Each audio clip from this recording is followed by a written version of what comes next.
Tout le monde avait des vignes, comme tout le monde avait un verger d'olivier, comme tout le monde avait un carré de foin ou un carré de blé. Tout le monde avait un morceau d'olivier pour avoir de l'huile et tout le monde avait un morceau de vigne pour avoir du vin. Des conserves de tomates, d'artichauts, d'haricots, ça se faisait couramment.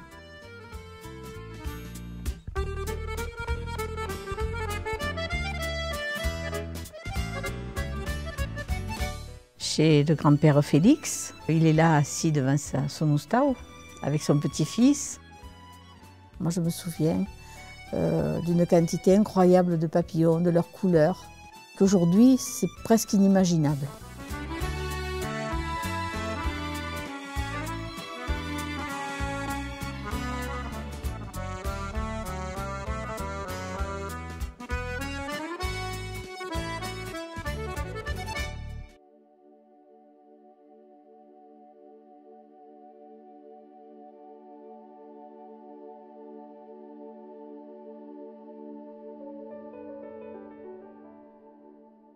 L'agglomération de Malemort domine du haut de son piton un vaste damier de cultures variées. Plus de 1500 hectares de terres labourables sont fertilisés grâce à l'eau de la Durance, distribuée par gravité sur la plus grande partie de ce vaste territoire. C'était carottes, poireaux, artichauts, choux, des haricots, des petits pois, du blé pour la consommation personnelle ou du foin pour les animaux.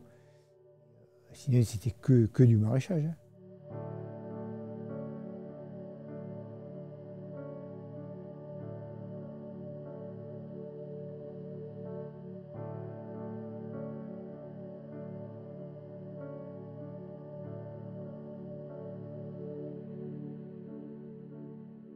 Roger Félix, mon pépé, et sa femme Marceline, ils sont là, ils ramassent les asperges.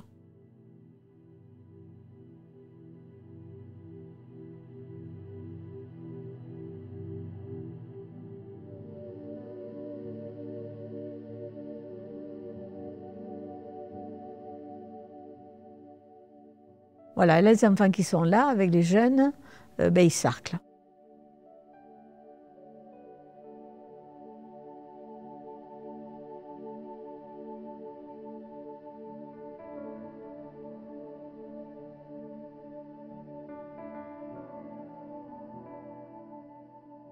Ça, sûrement, ils ramassent les pommes de terre, là.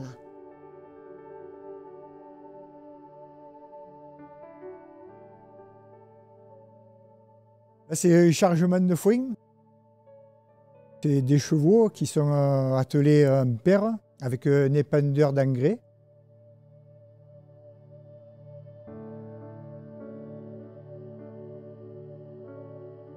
C'est le dépiquage du blé.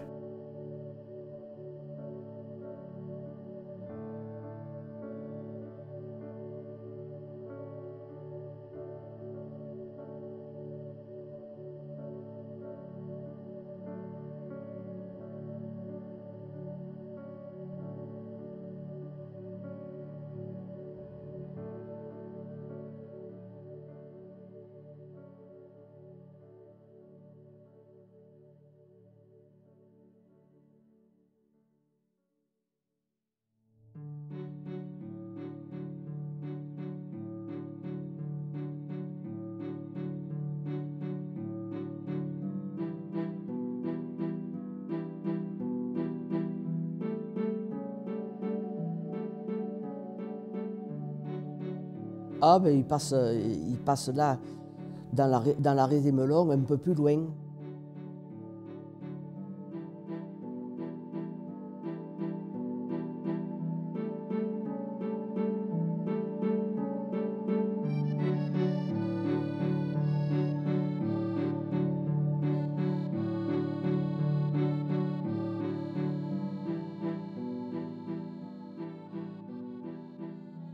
Ça, c'était les vitrages qu'on posait dessus, qu'il fallait enlever, qu'il fallait mettre, qu'il fallait soulever.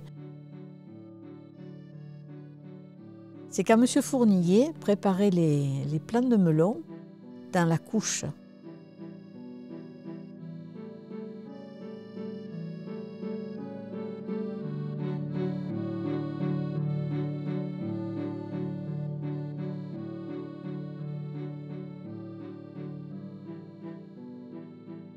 Donc à l'évidence, c'est le melon qui a fait la réussite de Mallemort, de l'agriculture à Mallemort. C'était la culture numéro 1, c'était la culture phare. Une photo qu'on peut qualifier de photo de melonnier. Tous les paysans de Mallemort ont fait des melons.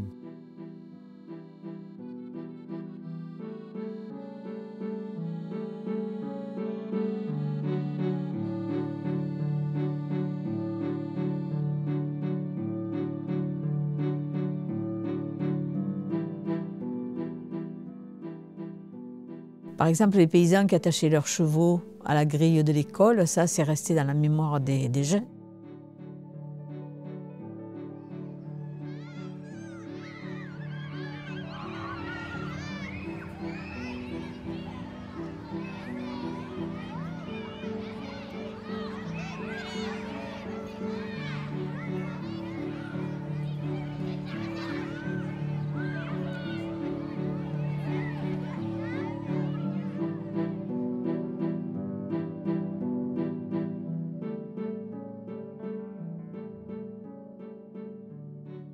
Le marché de Mallemort, il y avait des gens qui venaient de toute la région. Cavaillon n'existait pas encore en marché agricole. C'était même Châteaurenard. C'était Mallemort qui était vraiment le marché agricole de toute la région. C'était un marché très très important.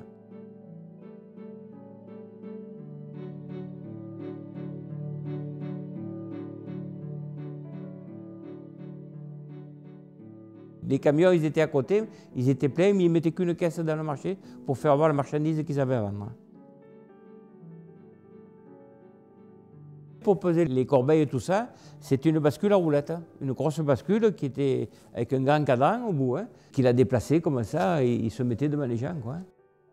Ça, c'était justement, ça c'était la bascule pour peser comment ils appellent ça, les épinards, mais c'était, comment ça s'appelait, une espèce de sac là qui était... L'essor de l'agriculture avait été tel que des expéditeurs s'étaient mis en place et on a compté sur la commune de Mallemort jusqu'à 14 expéditeurs pour 340 producteurs, familles de producteurs. Ce qui montre l'importance de l'activité agricole à une époque où le village comptait 2000 et quelques habitants. Et tous les enfants du village étaient occupés à emballer pendant les 2 mois d'été. Et ils commençaient à 14 ans. Le début de la mécanisation, alors là c'est une locomobile. En fait, il remplace le cheval, puisqu'on voit les outils qui théoriquement servaient derrière le cheval, et là sont attelés derrière le tracteur. C'est un international, ça c'est un tracteur qui est issu du plan Marshall.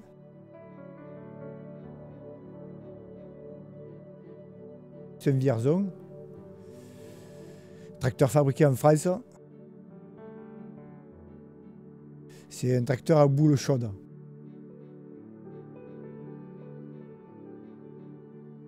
Le Micromax avec un moteur Citroën, un moteur de B14.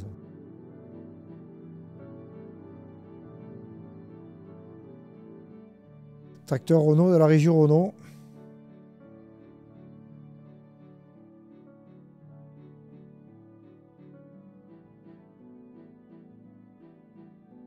C'est une petite révolution parce qu'en fait, c'est un tracteur qui travaille avec des outils qui ont été conçus pour ce tracteur, qui ne nécessite plus personne derrière. Il fallait un matériel de géomètre.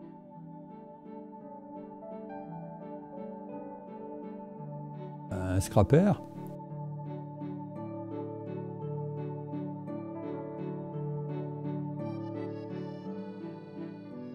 Je l'ai appelé la Concorde parce qu'à ce moment-là, c'était l'époque du Concorde français et qui était à géométrie variable.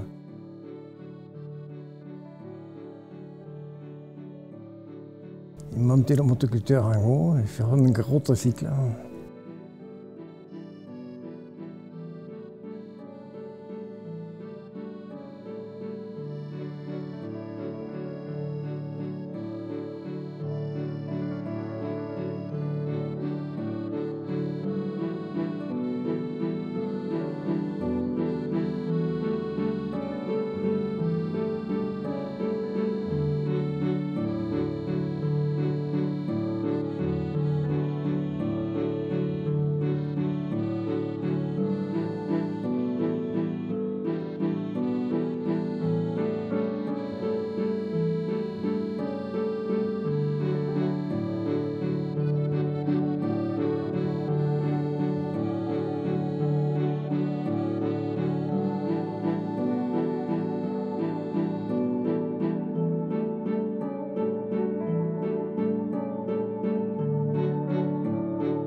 Le blé était dans un premier temps ramassé avec une lieuse, c'est-à-dire qui coupait et qui liait des gerbes.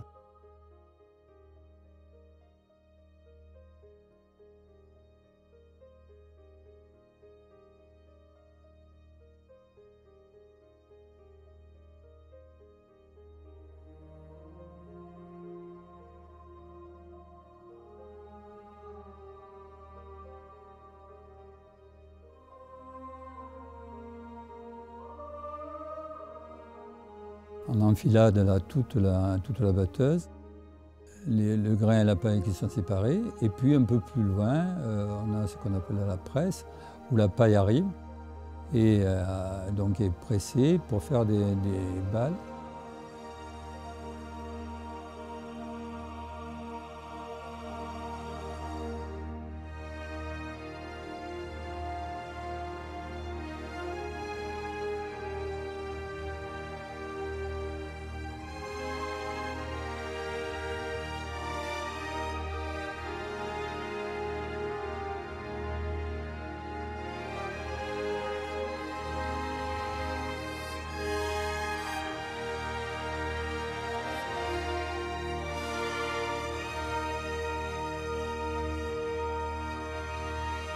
Ces gerbiers pouvaient atteindre 4 à 5 mètres de haut.